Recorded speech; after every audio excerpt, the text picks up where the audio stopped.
One of the 3 key priorities for the Police and Crime Commissioner in Dyfed-Powys is that our justice system is more effective.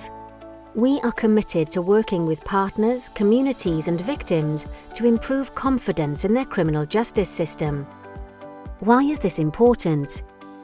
The Police and Crime Commissioner is statutorily required to work closely with partners to influence an efficient and effective criminal justice system for our police area.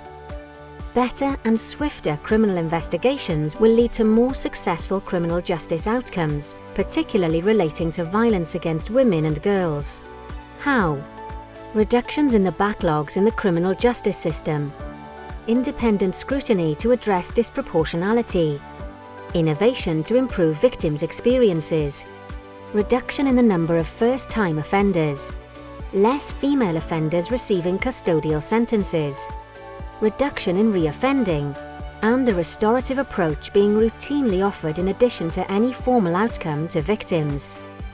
What will this mean for us? Better and swifter criminal investigations. More successful outcomes, particularly relating to violence against women and girls.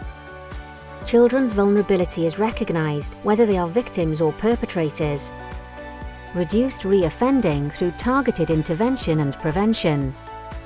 And ultimately, improved public trust and confidence in the criminal justice system. For more information on the Police and Crime Commissioner's vision and priorities for Dyfed-Powys, download the Police and Crime Plan from our website.